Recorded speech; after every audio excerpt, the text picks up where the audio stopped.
Le déconfinement, c'est mal fait. Et le résultat, c'est qu'il y a aujourd'hui un manque de confiance évident d'une grande partie de la population à l'égard du gouvernement, des dirigeants, des spécialistes aussi.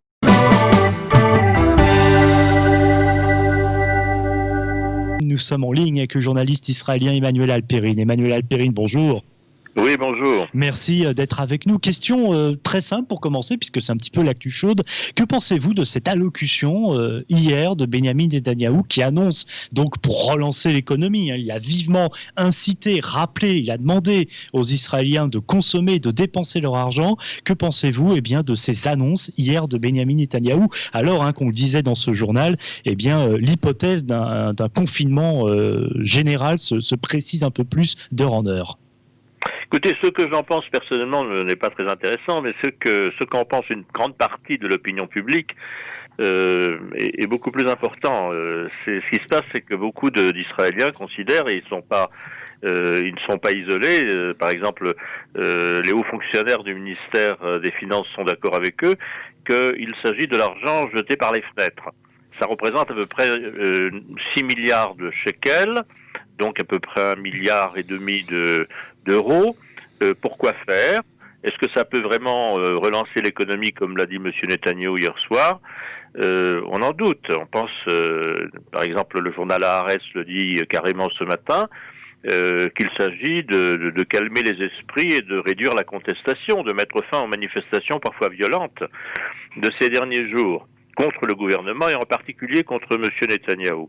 Alors, on verra bien. Je ne pense pas que, personnellement, je ne pense pas qu'une somme aussi peu importante, qu'est-ce que c'est que 750 shekels par personne, surtout, le problème, c'est qu'il n'y a pas de...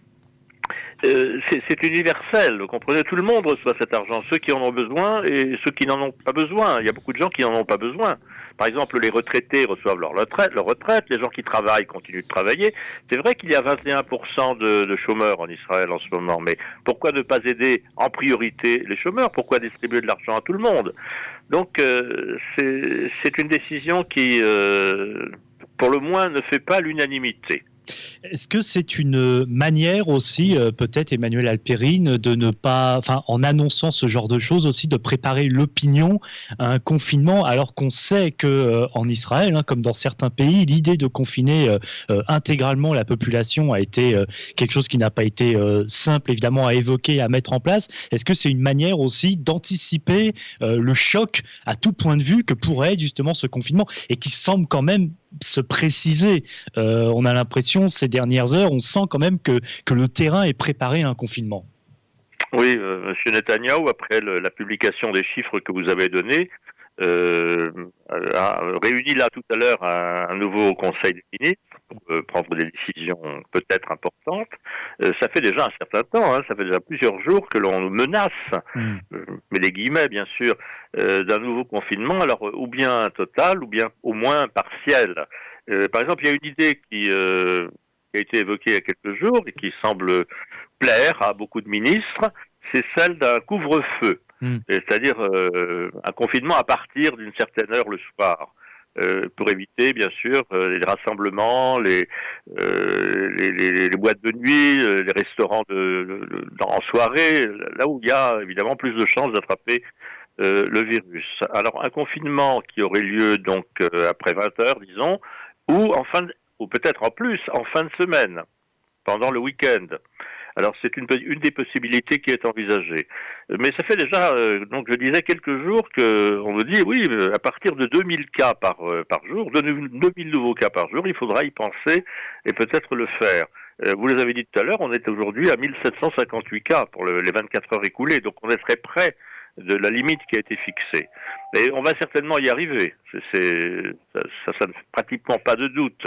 Donc je pense qu'il va y avoir au moins un confinement partiel. Pourquoi partiel? Parce qu'on veut quand même, le gouvernement veut quand même que l'économie, sinon qu'elle reprenne, du moins qu'elle se maintienne. Donc ce sera un confinement partiel, à certaines heures, dans certains secteurs, dans certaines villes. Évidemment, c'est quelque chose qui est très troublant pour tous les Israéliens, parce que ce qui s'est passé, c'est que le premier confinement a été relativement bien bien perçu, bien reçu, comme quelque chose qui est absolument nécessaire. Les gens s'y sont pliés. Et ils étaient persuadés qu'on allait en sortir. Et d'ailleurs, dans les premiers temps, quand on est sorti du confinement, Monsieur Netanyahu a dit une petite phrase qu'on lui reproche aujourd'hui. Maintenant, amusez-vous. Hein, amusez-vous, allez, ça y est, quoi. En quelque sorte, c'est fini. Ben non, c'était pas fini. Le déconfinement, c'est mal fait. Et le résultat, c'est qu'il y a aujourd'hui un manque de confiance évident d'une grande partie de la population à l'égard du gouvernement, des dirigeants, des spécialistes aussi. Donc, on a le sentiment que les gens ne savent pas très bien quoi faire. Studio Qualita à Jérusalem a une question pour vous, Emmanuel Alpérine. Oui, bonjour Emmanuel, merci d'être avec nous ce matin. La question, c'est justement pour revenir un peu à ce sentiment de confusion de la population israélienne. On a vu déjà qu'on en est au 5e ou 6e programme économique proposé par Benjamin Netanyahu et par le ministre des Finances. On a vu qu'au niveau aussi de certains secteurs comme les salles de sport qui ont été ouvertes, puis fermées, puis une nouvelle fois ouvertes, on a l'impression qu'il y a un manque de cohérence ou peut-être même une perte de contrôle de la part du gouvernement dans cette histoire de coronavirus. Est-ce que c'est votre sentiment aussi ? Oui, enfin c'est le sentiment général, c'est pour ça que je parlais de manque de confiance. Parce que quand le gouvernement a une politique claire, eh bien les gens se disent, bon, ils doivent savoir, hein, c'est des gens qui savent. Ce sont des gens qui sont aux premières loges, donc les spécialistes leur disent ce qui se passe et ils prennent des décisions rationnelles. Et là, on a le sentiment aujourd'hui que les décisions ne sont pas nécessairement rationnelles et qu'il y a peut-être, il y a aussi des conflits d'intérêts, des conflits de pouvoir entre, par exemple, le ministère de la Santé et le ministère de la Défense qui voudrait assurer lui-même l'application des mesures. Mais vraiment des petits conflits qui font que les gens regardent tout cela et se disent est-ce que c'est vraiment un gouvernement qui a été constitué pour nous sortir de cette crise, parce que c'est ce qui a été présenté aux électeurs, hein. C'est pas un gouvernement d'union, c'est un gouvernement, nous le savons tous, un gouvernement de désunion, mais c'est un gouvernement élargi, donc il y a pratiquement tout le monde est là, et leur but, leur fonction, leur raison d'être est de lutter contre cette pandémie. On n'a pas l'impression qu'ils sont d'accord, ils ont l'impression qu'il y a du tirage constant, et cela crée ce sentiment de gêne. Et alors, ce qui est le plus intéressant, c'est que cela suscite des manifestations contre M. Netanyahou avec le slogan qui a été relativement peu utilisé pendant les campagnes électorales, corruption, corruption. Alors, on sait depuis longtemps que M. Netanyahou est accusé de corruption. Mais on l'a reconduit quand même. Les électeurs ont pratiquement la moitié des électeurs ont voté pour lui, ce qui lui a permis de former ce gouvernement. Alors maintenant, on revient à cette idée de corruption, mais en fait, il semble bien que le mobile essentiel des gens qui manifestent, c'est on ne sait pas de quoi demain sera fait, nous n'avons pas de perspective économique, ça fait des mois que nous ne gagnons pas un sou, et c'est surtout le cas des petites et moyennes entreprises. Imaginez le sort d'un propriétaire de restaurant qui il était confiné, bon d'accord, pendant quelques mois, puis après il a été déconfiné, ça reprend un petit peu, puis maintenant on lui dit tu vas de nouveau fermer. Non, c'est une situation qui est vraiment extrêmement désagréable et surtout sans perspective.